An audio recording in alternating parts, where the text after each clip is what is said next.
My name is Bill Shaw, S-H-A-W. I live in Palm City. I served in the U.S. Army from 1953 until I retired in 1973. I primarily was a pilot, primarily flying helicopters the majority of the time and airplanes.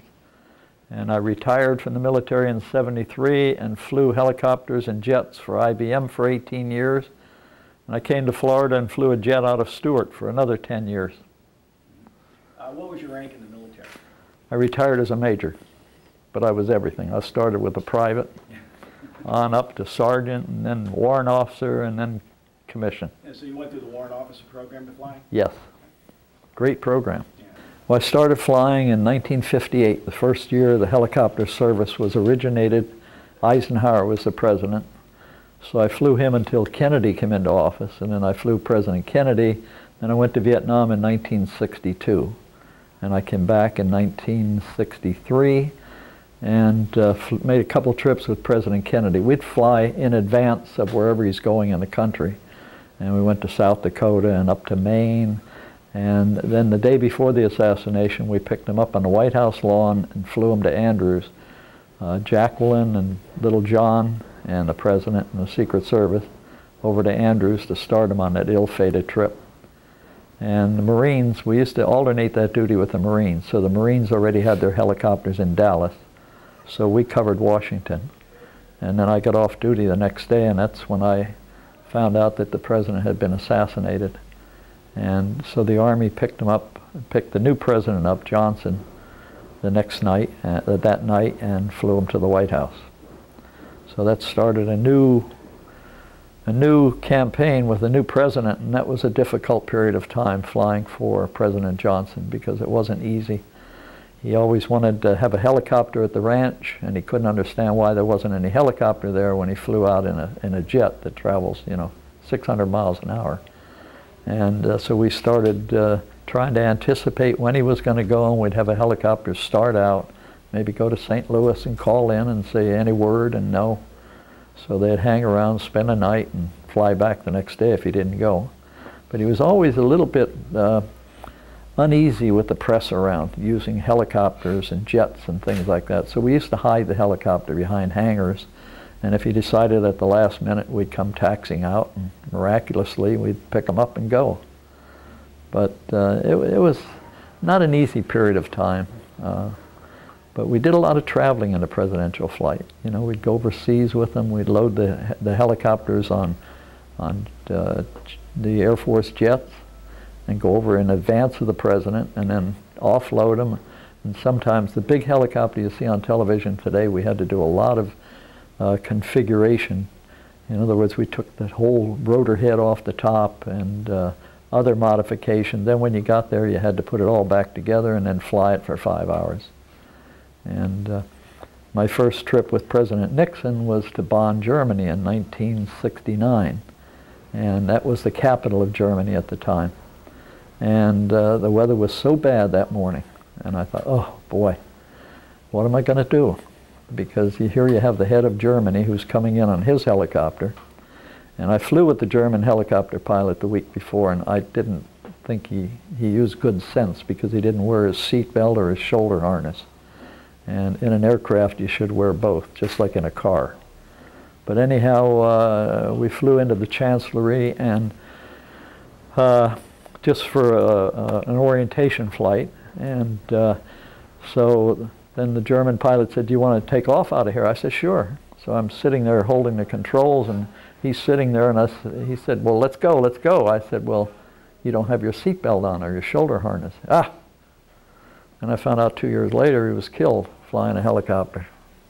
But it didn't make good sense to me. So anyhow, I heard him come in with the Chancellor of Germany, whop, whop, whop, out of the clouds, and it was really a nasty day. And in Europe, they have high tension wires everywhere you go. And if you're not familiar with the area, you could end up running into one or coming up to one, and then you have to make a decision. Do I go over it? Do I turn around and go back? Do I go up in the clouds and hope I can find a hole? But anyhow, I made a decision to let them drive. So the president and the chancellor drove into Bonn, Germany, which is about a 30-minute drive. But they can get a lot accomplished driving in a limousine. So the next morning I went down and picked up the president, President Nixon, and flew him back, and along with Willy Brandt, who at that time was mayor of Berlin. So I didn't fly very much with President Kennedy, only because the first year, 1962, I was in Vietnam for the whole year. So it was a few trips with him. But it was kind of an exciting time. You know, here you could associate with somebody closer to your age versus the World War II people, and like Eisenhower was getting up in years. But then I retired and went right to work for IBM and started flying helicopters. They bought their first helicopter. So I sent out 100 resumes and didn't have much luck. Because I'm sure everybody that got my resume thought, boy, this guy's going to have my job, and I didn't want their job. I had, you know, 10,000 hours in helicopters, and all I wanted to do was fly. But one weekend, the Marine pilot called, and he said, Bill, I got a call from IBM. They're looking for a military pilot with a lot of time. He said, I recommended you. If you want the job, give him a call. I called him on a Saturday and flew up there on Monday, and I had the job on Tuesday. So I flew for IBM for 18 years, and that's where I got jet rated. And I flew jets and helicopters for IBM. And into New York City, into all the IBM sites around New York City, flying mostly the top executives, which a helicopter is very expensive to operate. And you just don't pick up everybody. Just the top people that are making the big bucks, and you're saving them a lot of time. And we had a CEO one time. He was the son of the founder of IBM, Thomas Watson Jr. And I think he did this to test me one time. He said, you know, you don't save a whole lot of time flying that helicopter to New York City. I said, I beg to differ with you, Mr. Watson. See, very few people would differ with him. They would say, well, maybe you're right. I didn't, because I know the versatility of a helicopter. And I said, I can pick you up here at the heliport and have you in New York City in 10 minutes. I said, there's no way you can drive a limo down there in 10 minutes. And I think he agreed with me, but I think he was just testing me to see if I was a yes man. I'm not a yes man. No, I speak my mind. And I even do that locally, but letters of the editors and such things. But then I retired from there in '91, and I moved to Florida, and I thought, well, okay, I'm 60 years old, I might as well retire. And my neighbor, where I had a home at that time on Sewell's Point, had his own Learjet, which he still has it. And I walked up and gave him a resume, and sure enough, about 2 months later, he needed a pilot, so I flew for him for 10 years. The greatest thing was he only went to casinos. That's all we did. I've been to every casino from Puerto Rico to Reno. And you get treated well, and he paid me for it. I didn't tell him, but I would have done it for nothing, because the amenities were so nice. All the shows and the great accommodations and great meals. But I quit flying at 71, and I've been commander of the Stewart VFW now for 10 years, and we've come a long way. It's persevered, and we're looking for members, anybody that has been a veteran of a foreign war. And we also have the American Legion in with us now, because they had a place down behind the bandstand off East Ocean, and it's on school property, so they could never get a liquor license, so they moved in with us so they can have a beer every now and then. And then we have a great group of people, the motorcycle veterans of Martin County, and they're hard workers. They really are hard workers, and that's the greatest addition to the VFW since I've been involved with the VFW, since World War II, when all the people were coming back and they joined the VFW. Today the young people are coming back from the war, and they're more worried about raising their family and getting their occupation going and getting ahead in life, versus, you know, being involved with an organization.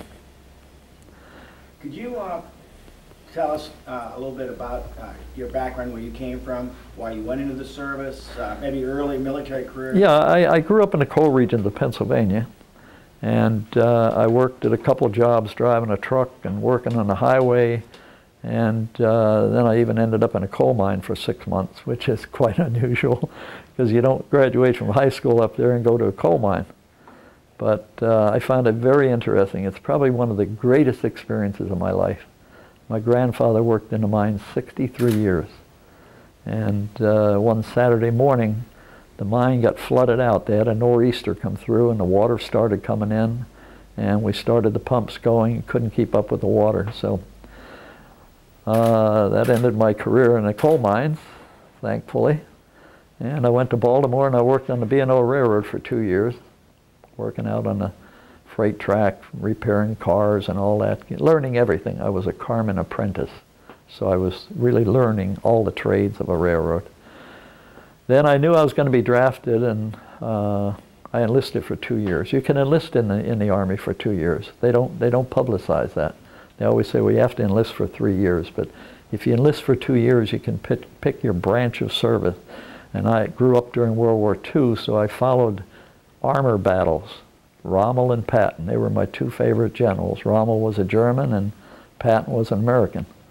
And I wanted to get into tanks.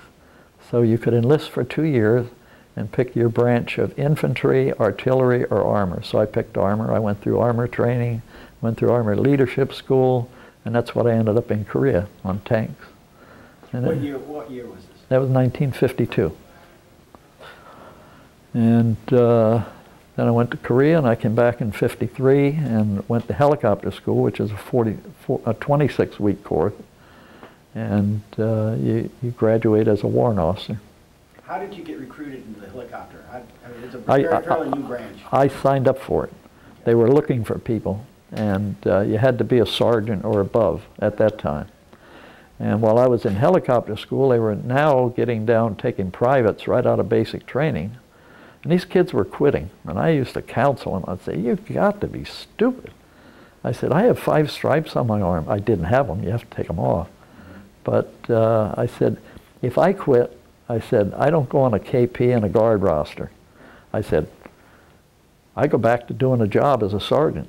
I said, you guys go back and do KP, and you do guard duty, and you do all the menial tasks, you know, sweeping floors, mopping floors. And so they quit. And I think it was a tragedy for them because they had a great opportunity. And I'll tell you, it was the greatest thing in my life to become a pilot.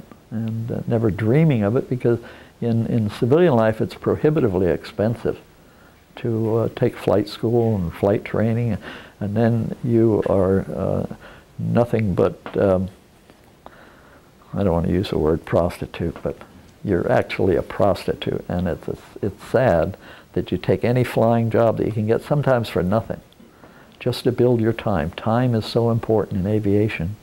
And flight instructors, for example, are the lowest paid people in aviation. But they do it to build time for a stepping stone up to a commuter flight or the big airlines. What was the training like? The first 4 weeks of helicopter training was brutal. It was the middle of summer in southern Alabama, and you had to be very, very regimented. Even when you went to have your meals, you stood at attention in the hot sun, and then when one person, at parade rest, which is with your legs spread apart, your hands behind your back, and when one person went into the mess hall to get something to eat, everybody came to attention, took one step forward, and then you went back to parade rest, and if you wiped the sweat out of your eyes, you were in trouble, because the upperclassmen would come by and say, 25 push-ups. And now here you are, sweated wet, and you're doing 25 push-ups. So it was tough the first 4 weeks. And I saw one guy that was a master sergeant. That means as high as you can go in the enlisted rank. And he quit, and he was begging on his hands and knees to get back in. They wouldn't take him. And I'm sure he would have made a good pilot. But that's the way they cull them out and try to get supposedly the best. I think along the way, though, they lose some. After those 4 weeks, then what did Then you start flying. And you fly for about 150 hours. I learned how to fly in the little Bell with the bubble cockpit, and it had wooden blades at that time. And Then when I went to Vietnam on my first tour in 1962, I flew what they call a flying banana. It's a helicopter shaped like a banana with a rotor on each end. And it was the most underpowered helicopter ever built, the most underpowered helicopter ever bought by the Army. And to put 10 Vietnamese on there who were little guys, you hoped it would fly. And we would climb 100 feet a minute, 100 feet a minute. And if the bad guys had the guns that they had in '67, I wouldn't be here. I know I wouldn't be here because in '67, everybody had automatic weapons. In 1962, they had homemade guns. I brought 2 back with me. I still have at my house. They had pipes for barrels. And, you know, you need rifling in a barrel to make it go straight. So they'd stand up in the middle of a field, and we're flying by, and the young fellas on the machine guns had tracer bullets. Every 5th one was a tracer, which meant that it draws a red line right up to your target. Boom. And they'd stand up and take a pot shot at the helicopter, and the young kids would just cut them down. But they had the determination, and I thought, wow, this is going to be a tough war, and they ended up 15 years later. How many tours of Vietnam did you do? 2. 1962, when I flew that sick helicopter. And Secretary of Defense, who I flew also when Kennedy was president, McNamara, came to Vietnam in October of '62, and the headlines of the Stars and Stripes, the newspaper for the military, said, McNamara said the war is going so well they're going to start bringing the troops home at Christmas. And we sat around in the club and we said, what in the world is this guy smoking? You know, it can't be. We're out there getting shot at every day, and it was just pot shots. And then Mitt Romney, who's now running for president, his father came over there. And what they used to do, they used to stage battles, phony battles. They'd have a politician come in, and they'd have all this shooting going on and everything. And they'd say, the bad guys are over there in that tree line and this and that. And so George Romney came back from Vietnam, and what doomed his presidency was he said, I went to Vietnam and I was brainwashed. And he was. It was just all that phoniness that this is a battle. And my first trip back on my second tour, we were getting ready to have a briefing, and they said, wait, don't start the briefing yet. We're not ready to film it. And I thought, what is this insanity? You know, we're getting ready to go out and do a job, and they're waiting to film it. And then they came around with canned questions. Like, Captain, do you think this is going to be a rough area we're going into? They handed me one. I don't want that. I refused to participate in that. It was so stupid to me. And I still think it's stupid, and I'm probably still going on today. But, and your second tour, what type of helicopter did you fly? I flew the Huey, which wasn't much better with 10 people in. Mm-hmm. Not much better. It was better, but you could at least climb once you got going. What was your, in '62, what was your operational? Primarily taking troops into landing zones and dropping them off. And it probably takes about 10 seconds, but it seems like 10 minutes. Because you see the little pock marks in the rice paddies, and you know it's bullets hitting the water. But you just make yourself a little small, and we had no armor plating at that time. The only armor plating we had was to carry a boiler plate the size of your seat cushion. You put it under your seat cushion. You had a finger hole so you could carry it. And you pick the cushion up, put it underneath to keep a bullet from coming up. In fact, a friend of mine was hit over there early on in that war in 1961, and the bullet went up into his stomach. And he was airlifted to Walter Reed Hospital, and it saved his life. They opened him up, and he had cancer. And he even got his flight pay for next year. We used to buy a policy that if you get injured or you get taken off flight status for any reason, you get your flight pay for 12 months. But not with enemy wounds, but he had cancer.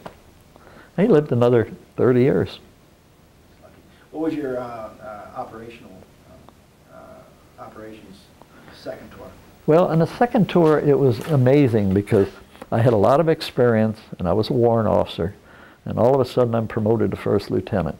It was the greatest thing that ever happened in my career Because now instead of somebody up there that really doesn't have as much experience as I had telling me what to do, now I'm going to division headquarters, getting the briefing, coming back and briefing the people, and then leading them on the flights. And I like that. And one indication is we were going out of this area with loads of troops, 10 helicopters and 10 troops in each one going into an LZ.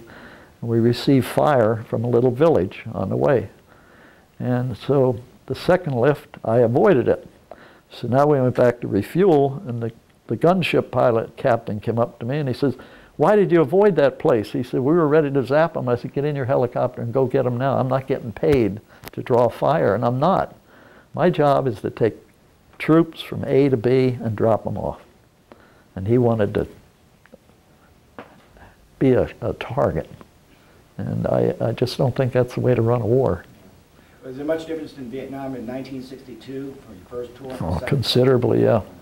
All the bad guys had automatic weapons and anti-aircraft guns, and I also flew a few aircraft over there, airplanes, twin-engine airplanes. And I remember one flight in particular, I flew all the way up to Da Nang, actually up at a place called Dong Ha, which was even north of Vietnam. It was a Marine base. And I had 12 people that I flew up there. And they were on a, whatever, inspection tour. And a young fella came out to me. He was a young Navy guy, a Navy corpsman. And he came out with the sergeant, and the sergeant said, "This fella is trying to get home on emergency leave, and we don't get many airplanes in here." He said, "Do you think he can get them back?" I said, "Well," I said, "all the seats are full." I said, "But I can put them back with the baggage." So, totally illegal. I put him back with the baggage, put that net up over it, and that's how he got to Saigon. But he got on his way. Then after Vietnam, what did you do?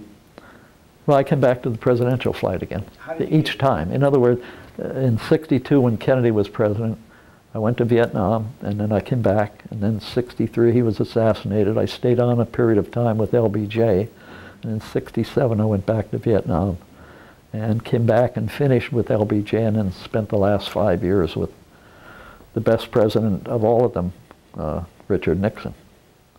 And people are always astounded at that, but I give an indication. One time I was on duty at San Clemente, which is out on the coast of California, and there's an island off the coast called Catalina Island. Beautiful island, and an airport up on top.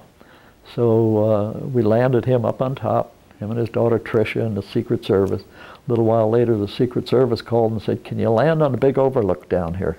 Sure, we started the helicopter, we landed on the big overlook and got down there and shut down, and naturally this attracts a crowd because it's got that white top, it's got the United States of America on it.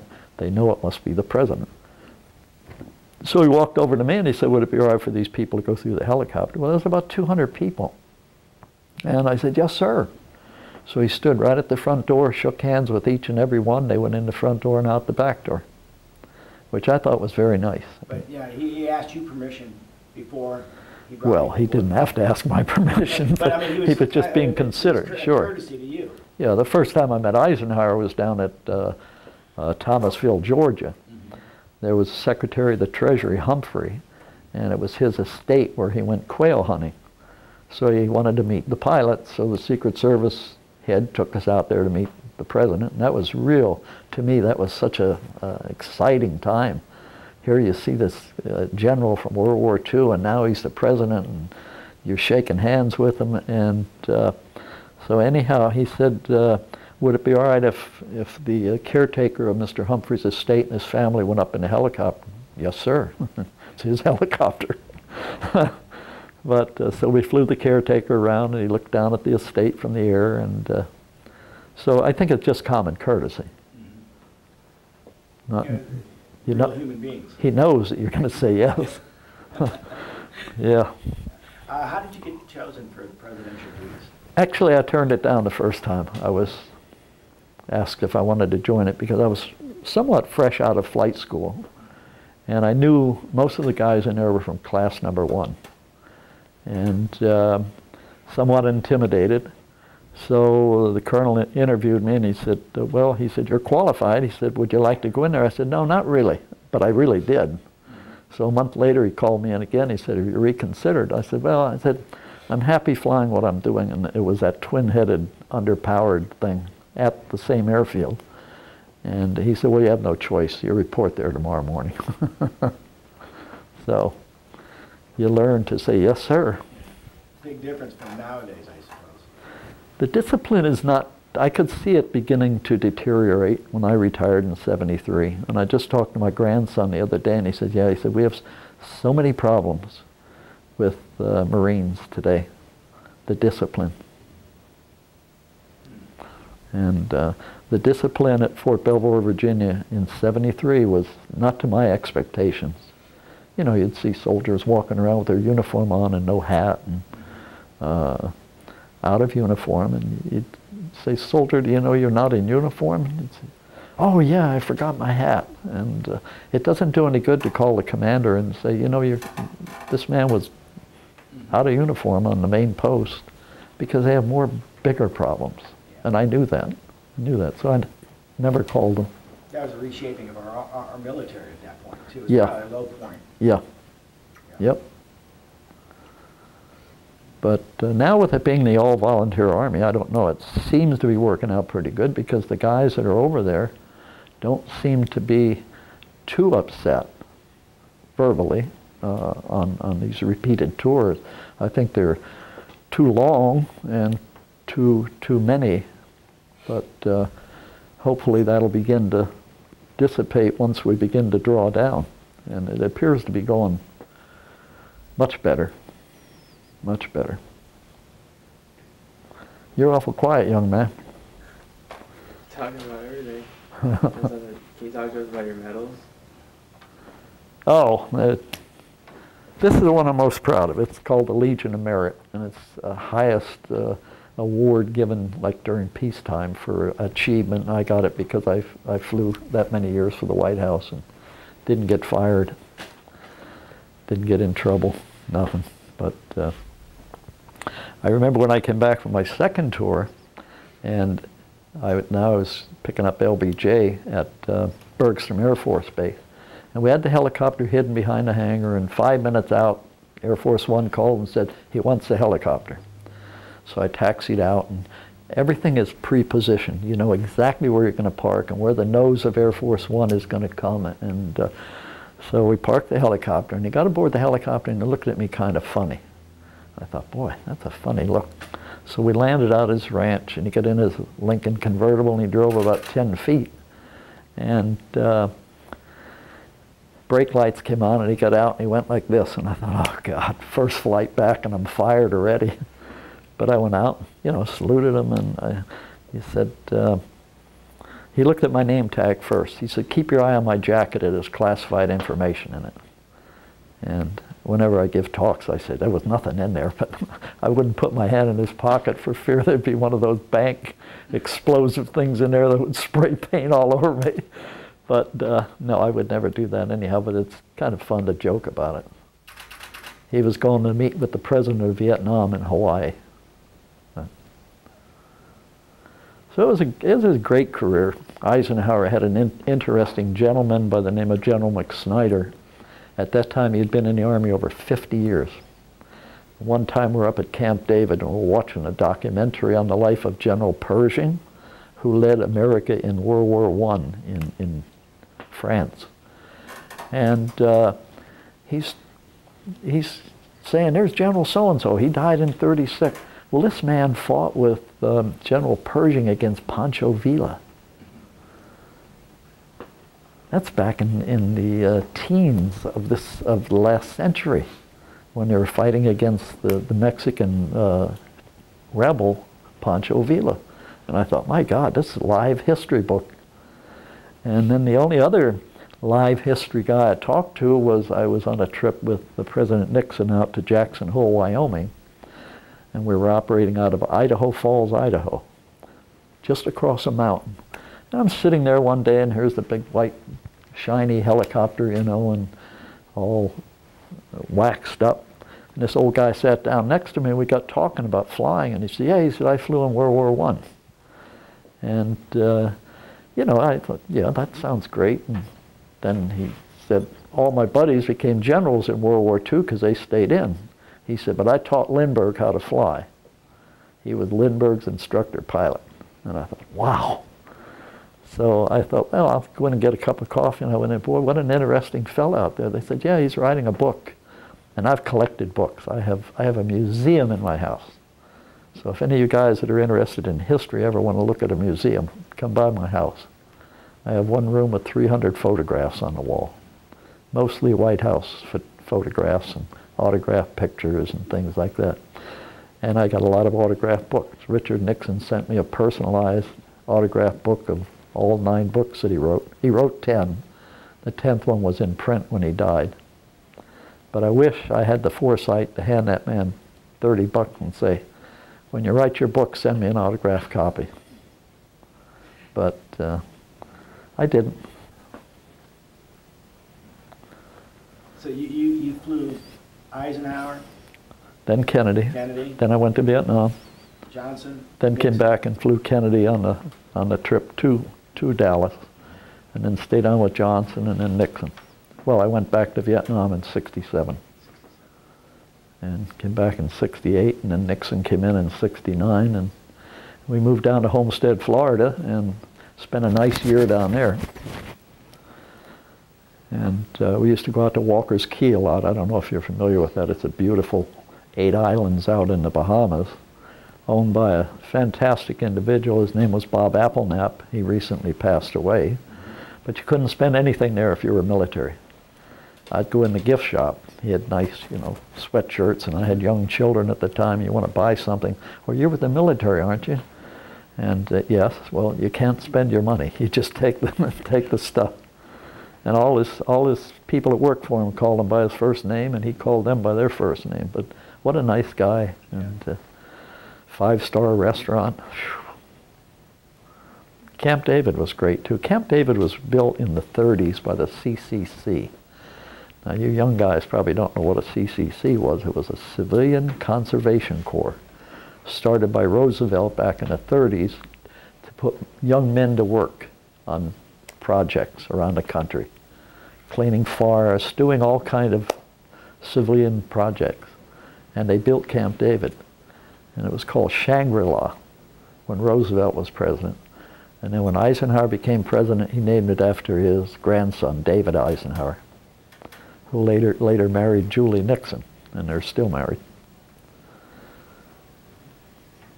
You said that Richard Nixon, in your opinion, was the greatest president. Well, he was very, very considerate of everybody that worked for him. Always had a nice thank you very much for the ride, and always pleasant. Pleasant. And you appreciate that. When we'd go out on training flights, we had to fly so many hours a month. And I'd call the White House, and they have a complement of enlisted guys up there, work the switchboards, work the motor pool and that. And I'd say, hey, if any of the guys want to go for a nice helicopter ride tomorrow, we're going to fly around Washington and Baltimore for 2 hours. Have them at the Pentagon at such and such an hour, and boy, they'd show up with their suits and ties on, and I'm sure to this day they remember that flight. And what the heck, if you're burning up fuel, might as well give somebody a thrill, rather than just 2 guys flying around, well, with the crew chief. But, when you went back to Vietnam, was it a volunteer No. on yours, or were you ordered to go no, back? he got orders, and no. I don't think I would have volunteered, because it was really heating up. And at that time they were increasing the pilot output because they needed pilot. The highest attrition rate in the Vietnam War, percentage-wise, was helicopter pilot. Lost a lot of people.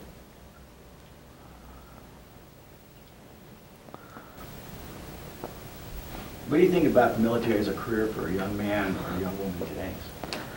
Oh, I think it's a fantastic career, and especially in aviation. If you want to become a pilot, any of the branches, if you want to become a pilot, it's the best way to go. I think I explained that earlier. It's prohibitively expensive to get trained in civilian life, and then you have to prostitute yourself.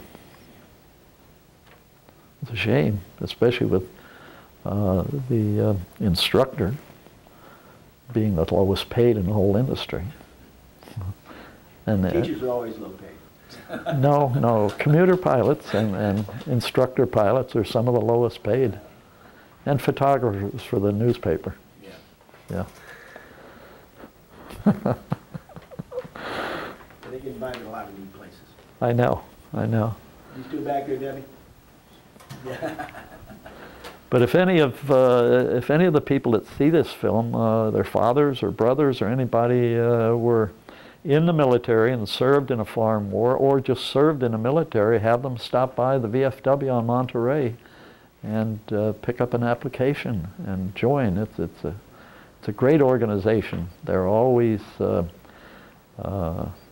trying to get better laws passed, helping the military. And that's why I'm very active with them. And there's another organization, Military Officers Association. There's lots of organizations. I noticed that the patches on your shirt, okay? These? Yeah, can you explain some of them for me? Yeah, this one was awarded by President Eisenhower when you served in the White House.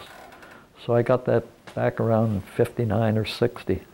And then when I came back from Vietnam, Kennedy now was president, and he changed it to the official seal, which is this one, which was awarded by President Kennedy. And I'm kind of proud of this because I got serial number 203, which is very, very low, and they're up in the tens of thousands now. But I was pretty proud of those because at times generals would say, "What are those badges you have on?" And I really reveled in the fact that I could tell them what they were. And the other patches on the shoulders, of course, they're American. Oh, like this was the division I served with in Korea.